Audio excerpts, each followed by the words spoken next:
Hello बच्चों, आज आपका मैथ्स का पेपर था और हम लोग स्टैंडर्ड मैथमेटिक्स सेट 1 को डिस्कस करेंगे आज। ये पेपर का लेवल इस बार कहें तो कहीं ना कहीं बाकी प्रीवियस ईयर से डिफ़िकल्ट मोड में चला जाता है। फिर भी इस पेपर का हम एनालिसिस करते हैं कि किस लेवल का पेपर है, क्या मैं जो पैटर्न बताया उस पैटर्न पे आया है कि नहीं पेपर। आई होप कि आपको इस वीडियो में बहुत मज़ा आने वाला है। बेटा देखो, फर्स्ट क्वेश्चन जो है इसमें इस सेट का पहला क्वेश्चन जो है क्वाड्रेटिक इक्वेशन से है। ये पूछ रहा है कि के की वैल्यू बताओ जब रियल और इक्वल रूट्स हो। तो ये कंडीशन होती है डी की वैल्यू, डिस्क्रिमिनेंट की वैल्यू जब जीरो हो, और डी इक्वल टू होता है B square minus 4ac that is equal to zero. और यहाँ से जब सॉल्व करके निकाल रहे हैं यानी के का वैल्यू जो है -9/4 आ जाता है। नेक्स्ट क्वेश्चन जो है बच्चों, दो पॉइंट्स है और divided by Y axis. Y axis पे एक्स कोऑर्डिनेट जीरो होता है, तो दो पॉइंट्स पी और क्यू ले लो, इसके कोऑर्डिनेट लिख दो। और वाई एक्सिस पे एक्स कोऑर्डिनेट जीरो होता है, तो एक्स कोऑर्डिनेट यहाँ से निकाल करके जीरो के इक्वल कर दो। रेशियो आपका निकल के आ रहा है 2:5 आ रहा है। नेक्स्ट क्वेश्चन जो है, जीरो जब दी पॉलिनोमियल पी एक्स यानी एक्स के ये वैल्यू जो है -3 है, एक जीरो जो और दूसरा जो है 8 है। आप इनमें से कोई भी एक वैल्यू निकाल करके देख लो, चेक कर लो कि कौन से वैल्यू से आंसर आ रहा है। तो पहला अगर इसमें तो -3 और 8 वैल्यू आ नहीं रही है। दूसरा ऑप्शन बी अगर चेक करें तो यहाँ से x+3 यानी दो फैक्टर है, दोनों को जीरो के इक्वल करते हैं। x+3 जीरो करेंगे तो x -3 आ जाता है और यहाँ से x का वैल्यू 8 आ जा रहा है, यानी कि अप्रोप्रिएट आंसर जो है वो ऑप्शन बी है। नेक्स्ट क्वेश्चन नंबर 4 जो है बच्चों, यहाँ पे in the given figure P Q is a tangent to the circle with centre, यानी कि ये 55 है, तो ये इन टोटल एंगल जो है 90 होगा। तो ये बेटा 35 हो गया और ये दोनों रेडियस है तो इक्वल हो गया, तो ये भी 35 होगा। इन दोनों का सम क्या आ गया 70। और यानी कि ये जो है ओवरऑल अगर बात करें तो ये 70 हो गया और ये 90 है, तो ये 20 बच गया, यानी आपका आंसर जो है 20 डिग्री हो जाएगा। नेक्स्ट क्वेश्चन जो है बच्चों, ये वाला क्वेश्चन है, ट्रायंगल का क्वेश्चन है, यानी सिमिलरिटी पे बेस्ड क्वेश्चन है। यानी कि दो ट्रायंगल अगर सिमिलर है तो इसका मतलब A B upon triangle A B C और ट्रायंगल पी क्यू आर है। ये ए बी सी है, यानी कि A B upon P Q that is equal to B C upon Q R that is equal to A C upon P R. इन तीनों data को जब यूज करके देख रहे हैं तो हमारा ऑप्शन डी बन रहा है, जो कि बिल्कुल करेक्ट आंसर है। नेक्स्ट जो है एक स्टैटिक्स का क्वेश्चन है, वो स्टेप डेविएशन से रिलेटेड है, यानी कि यू आई जो होता है x I minus A divided by H होता है, और इसको सॉल्व करके वैल्यू हमारा 0.3 निकल के आ रहा है। नेक्स्ट क्वेश्चन है बच्चों, अकोनिकल कैविटी ना मैक्सिमम वॉल्यूम कार्व आउट, यानी मैक्सिमम वॉल्यूम है, इसका मतलब रेडियस और हाइट दोनों का सेम हो जाएगा कोन का, ये रेडियस 10 हो जाएगा। और इस तरह से स्लांट हाइट हम फाइंड आउट कर लेंगे, जो कि 100 यानी +100 200 निकल के आ रहा है। और सी ए से जब फाइंड आउट करेंगे तो ये वैल्यू निकल के आ रहा है 314/√2 सेंटीमीटर स्क्वायर।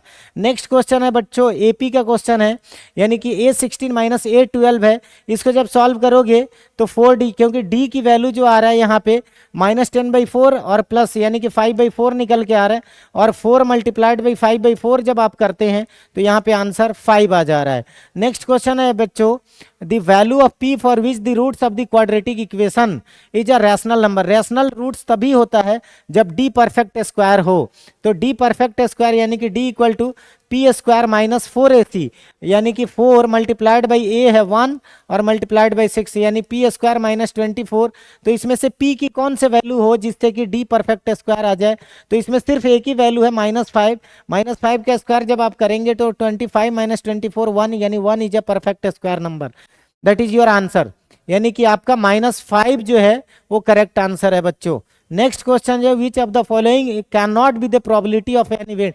प्रोबेबिलिटी जो है किसी भी इवेंट की 0 और 1 के बीच में लाई कर रही, और ये जो वैल्यू हम देख पा रहे हैं 1 से ज्यादा, इसका मतलब ये पॉसिबल नहीं है, तो ये आपका आंसर हो जाएगा।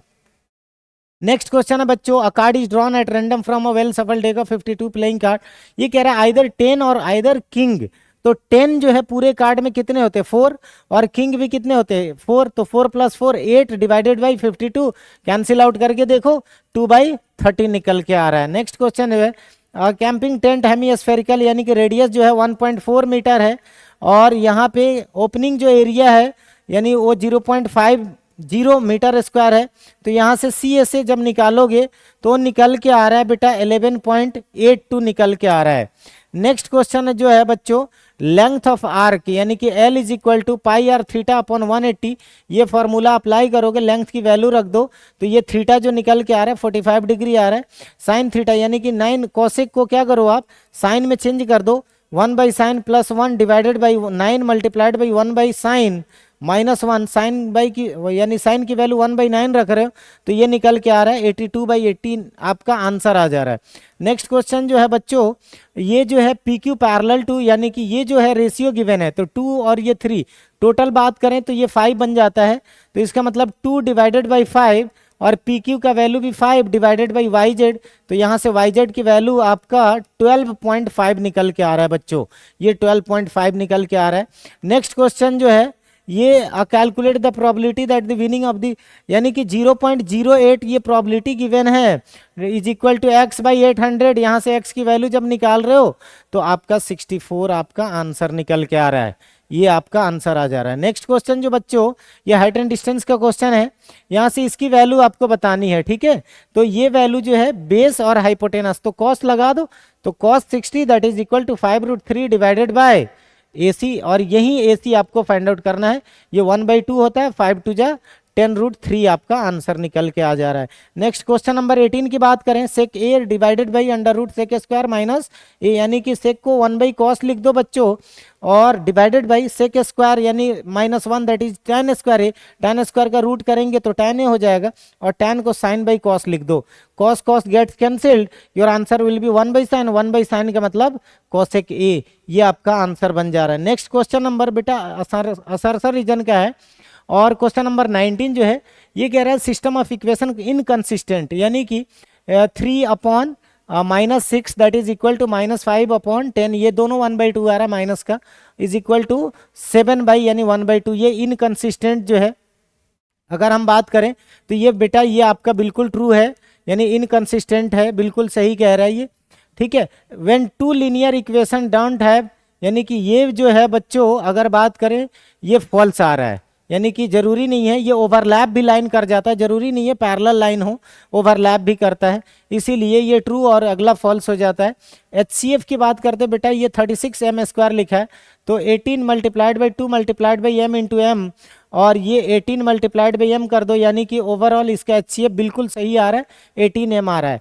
और रीजन में क्या गिवन है, HCF of 2 number is always less than और इक्वल टू, ये बिल्कुल सही है, इसका मतलब क्या है कि असर्शन भी ट्रू है और रीजन भी ट्रू है और करेक्ट एक्सप्लेनेशन है, इसका मतलब आंसर विल बी ए, और यहाँ पे आंसर सी बन रहा है। नेक्स्ट क्वेश्चन बच्चों ये देखो फटाफट से देख लेते हैं, सब्जेक्टिव क्वेश्चन भी, ये रिविजिटिंग इरेशनल, आई होप कि आप लोग कर पाए होंगे, हमारे मोस्टली बच्चे बिल्कुल परफेक्टली सब कुछ करके आए हैं, कुछ बच्चों का तो बहुत अच्छा स्कोर भी आ रहा है, और मैं जो पैटर्न बताया था एग्जैक्टली उसी पैटर्न पे आया है। माइट भी पॉसिबल डिजिट बेटा चेंज हो रहा है, लेकिन वो पैटर्न बिल्कुल परफेक्ट वहीं आया है, इसलिए हमारे सारे बच्चे पेपर बहुत अच्छा करके आए हैं। आई होप कि आपका भी पेपर बेटा बहुत अच्छा हुआ होगा। यहाँ से tan वगैरह की वैल्यू, ये वाले सारे पैटर्न के क्वेश्चंस करवाए हुए। नेक्स्ट सेक्शन सी में आ जाओ तो बच्चों यहाँ पे सर्किल ऑफ डायमीटर, यानी कि ये डिवाइडेड बाई सेक्टर, यानी कि एरिया रिलेटेड टू सर्किल से एक क्वेश्चन दे दिया है और बहुत सिंपल है, यहाँ पे थीटा सिंपल आपको निकालना है, 360 डिवाइडेड बाई 5 करो, थीटा निकल के आ जाएगा, सेंटर पे वो वैल्यू लगा दोगे, आंसर आएगा। एक एपी का क्वेश्चन है, ये sum of n terms of AP का क्वेश्चन है। नेक्स्ट बच्चों ये ट्रिग्नोमेट्री का क्वेश्चन आ गया आपके, उसके बाद में यहाँ पे एक और सर्किल के क्वेश्चन आ रहे हैं, यानी कि ये जो है कोऑर्डिनेट के क्वेश्चन है और इसको काफ़ी इजीली आप लोग सॉल्व कर पाए होंगे, इस तरह का क्वेश्चन एनसीईआरटी में भी है।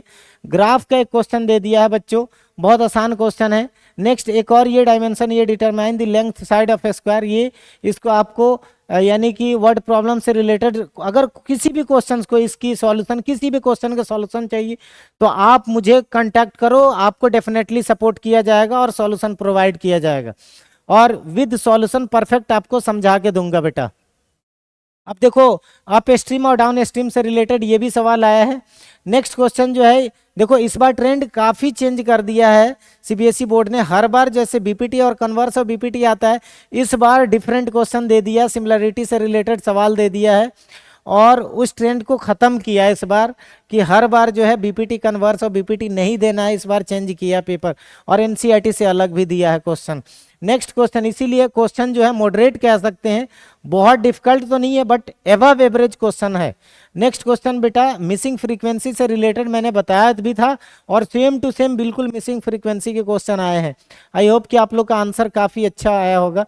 बेटा नेक्स्ट जो है ये सर्किल का क्वेश्चन है, ये भी बहुत आसान है, आपको देखने में डिफिकल्ट लग रहा है बट सॉल्व करोगे तो काफ़ी इजी क्वेश्चन है।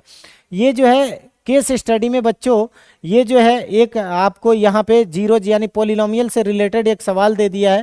तो ये क्वाड्रेटिक पोलिनोमियल का क्या है यानी ग्राफ है और ये डाउनवर्ड है, इसका मतलब लीडिंग कोफिशिएंट नेगेटिव है। तो ये बेटे आपको सब ध्यान रखना है इन सभी चीज़ों का।